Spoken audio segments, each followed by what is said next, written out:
Damos la bienvenida al doctor Antonio Saravia, director del Centro para el Estudio de la Economía y la Libertad de la Universidad Mercer. Bienvenido. Muchas gracias. ¿Cómo estás? Un placer. Bien, gracias a Dios. Son tres aristas, al menos en el tema de reelección. Pues, ¿qué no era ya cosa juzgada? Sí, mira, esto es un despropósito por donde se lo mire, ¿no? Esto es simplemente un presidente que no tiene las agallas de gobernar. Es decir, es un presidente que se lava las manos y dice, bueno, todo es un desastre en el país, pero no lo voy a solucionar yo. Vamos a hacer un referéndum para ver qué dice la gente. El referéndum supuestamente va a tener tres cuestiones o tres preguntas. La primera es que es una barbaridad. La primera es preguntarle a la gente si quiere que se elimine, se suspenda el subsidio a los hidrocarburos. Es decir, la gasolina en Bolivia es muy barata porque tiene un subsidio de parte del Estado que nos cuesta 1.700 millones de dólares al año. Y ese subsidio está haciendo que las cuentas fiscales tengan un agujero tremendo cada año. Bolivia tiene déficit fiscal consecutivo en los últimos 12 años a un ritmo del 8%. Y 1.700 millones de dólares el subsidio es la mitad de ese déficit. Entonces, todo el mundo en Bolivia se pregunta hasta cuándo vamos a poder sostener ese subsidio. En lugar de tomar la decisión valiente de un presidente que sabe lo que está haciendo y decir, se elimina el subsidio, pues, porque no podemos seguir viviendo con esto, él se lava las manos y le hace una pregunta a la gente. Pero imagínate la barbaridad que es eso, porque ¿qué crees que va a decir la gente cuando le preguntes, ¿quieres que eliminemos el subsidio y por lo tanto sube el precio de la gasolina? El 90% de la gente va a decir, no, claro que no quiero. ¿Y entonces qué hacemos? Además eso pone una jurisprudencia porque el próximo gobierno que se elige el 2025 y quiera solucionar el problema no podrá hacerlo por el resultado de ese referéndum. Entonces es una barbaridad. La primera pregunta del supuesto referéndum este. La segunda, los escaños parlamentarios, eso se decide por el Tribunal Supremo Electoral. O sea, el Tribunal Supremo Electoral ve los resultados del censo y dice, bueno, esto es cómo se tienen que determinar los escaños, un boliviano, un voto y listo. Es una decisión técnica, no tienes que preguntarle a la gente. Y lo tercero, lo de la reelección discontinua o continua. Los bolivianos ya votamos eso el 21 de febrero, cuando hicimos un referéndum y dijimos que no aceptábamos la reelección indefinida. Eso ya está hecho. Entonces, esto es una barbaridad por donde se lo mire. Es simplemente un presidente que está haciendo aguas, un régimen que está haciendo aguas, y esto simplemente quería ganar tiempo, pero le va a salir el tiro por la culata. Los bolivianos ya sabemos que estos son simplemente mentiras. Sin embargo, las opiniones están divididas. Por ejemplo, empresarios califican como positivo y necesario esto. Bueno, yo he criticado mucho a esos empresarios, porque estos empresarios, hay algunas cámaras, no son todas, porque ya sabes que están aglutinados en diferentes agrupaciones, confederaciones o cámaras de comercio. Hay algunas de ellas que sí lo han celebrado y han dicho, qué bueno que el presidente pregunte esto, pero estos son los empresarios que tienen apaños, amarros, concesiones del gobierno y por lo tanto le siguen el juego. Son empresarios funcionales. ¿Cómo es posible que un empresario que necesita diésel, que necesita gasolina para producir, que a lo que le interesa es vender a precios de mercado y que el Estado no lo moleste, no le estorbe? ¿Cómo es posible que este empresario diga, qué bueno que haga un referéndum, así le preguntamos a la gente, cuando ellos saben perfectamente que el resultado va a ser que no quieren, que la gente no quiere que se elimine el subsidio, ¿no es cierto? Porque si le pregunto yo a mis alumnos en la universidad, ¿ustedes quieren que gente repruebe el curso este semestre? Todo el mundo vota y dice, no, que nadie repruebe, ¿no? Entonces esas cosas no se pueden preguntar y los empresarios lo saben muy bien. Si sale un empresario a decir que esto es una cosa buena, es porque es un empresario apañado con el gobierno. Otro de los puntos a votar es la repartición de diputados en sus 9 departamentos. ¿Riesgos se observan ahí?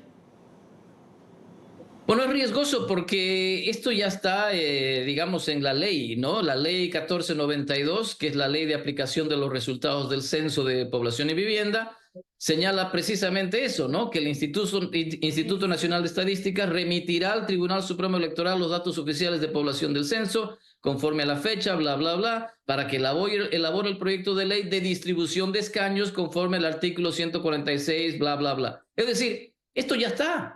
Sí, ya sabemos lo que se tiene que hacer, ¿no es cierto? Esto es una cuestión técnica, no hay nada que preguntarle a la población. Entonces, lo único que están haciendo acá es tratar de lavarse las manos y decir, ah, bueno, porque Santa Cruz va a tener más escaños de acuerdo al Censo de Población y Vivienda. Queremos preguntarle a la gente si esto se puede, si esta ley se aplica o no aplica. No, señor, usted no pregunta. Esta ley se aplica, los resultados del censo deben aplicarse y se deben redistribuir los escaños así. Lo mismo con la tercera pregunta. La repostulación presidencial ya está definida. Es decir, la Corte Interamericana de Derechos Humanos ya emitió una opinión consultiva en respuesta a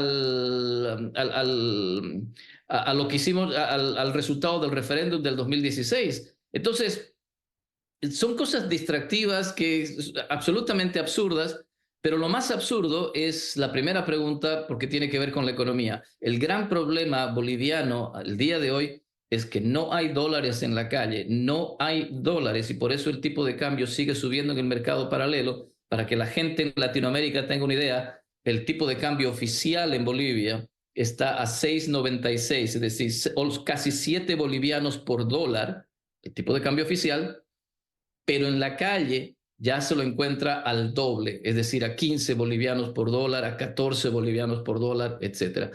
Entonces, si se fijan, tenemos una brecha cambiaria porque no hay dólares, se presiona la demanda por dólares, se emiten bolivianos sin respaldo y por lo tanto tenemos una debacle económica. Lo que quiere hacer el gobierno con estas otras dos preguntas es politizar el discurso, politizar la conversación, la discusión en el país, cuando lo que realmente importa es la economía. Quieren desligarse de eso, no lo van a poder lograr porque el ciudadano de a pie lo sufre todos los días. Correcto que el pueblo elija, pero que el pueblo gobierne, no sé, me suena como que se deslinda y también me suena que es más como una discordia en el partido más. Correcto, eso es lo que es. El presidente Arce no tiene las agallas de decir, bueno, de acuerdo a la ley, el expresidente Morales no puede volver a postularse y se acabó y punto. Entonces lo que él quiere hacer es mandar esta pregunta al referéndum, que el resultado del referéndum sea no, como ya votamos antes, no queremos la repostulación de un presidente de forma indefinida y por lo tanto, sin mencionarlo, le hemos bajado el pulgar a Evo Morales, ¿no? Pero en vez de hacerlo el presidente, la institucionalidad en el país, el sistema judicial, lo que hace el presidente Arce es mover esto a la ciudadanía. Y entonces es una muestra más de su debilidad, es una muestra más de tratar de mover el conflicto interno que tiene el partido de gobierno, el MAS, entre sus dos alas, el ala arcista del presidente Arce y el ala evista del expresidente Evo Morales. Están tratando de trasladar esa pelea política que ellos tienen a la ciudadanía, como si a nosotros nos importara, como si a nosotros nos importara un pepino lo que pasa dentro del MAS. Son los peores gobiernos de la historia. El de Evo Morales con Luis Arce de ministro de Economía, porque la gente tiene que acordarse que el presidente actual fue ministro de Economía de ese desastroso gobierno de Evo Morales, y este otro gobierno, cuando el ex ministro de Economía se hace presidente, son los dos peores gobiernos de la historia. Y como si a nosotros nos importara la pelea entre ellos. Yo lo he dicho en varias entrevistas, presidente Arce, usted ya es un cadáver político. A usted nadie lo va a votar el 2025 porque la gente está cansada del desastre económico que nos ha dejado. Y como nadie lo va a votar y usted se va a ir a su casa, por lo menos arregle la situación económica del país ahora, tome las medidas que son impopulares, como eliminar el subsidio, como eliminar empresas públicas que no sirven para nada, como despedir al 10 o el 20% de los empleados públicos porque se comen 19 millones de dólares al día solo en sueldos y salarios, como eliminar los cupos a la exportación y eliminar los controles de precio para rescatar la dinámica de la economía y que podamos conseguir dólares, haga las cosas que son impopulares, haga el ajuste, no, apriétese el cinturón porque ya no tenemos plata. Total, nadie lo va a votar porque usted ya es un cadáver político, ya nadie quiere al MAS en posición de gobierno. Entonces, estos son los dos peores gobiernos de la historia y quieren trasladar su pelea a la ciudadanía que no está interesada en absoluto en eso. Antonio Saravia, gracias por su tiempo. Ha sido un placer.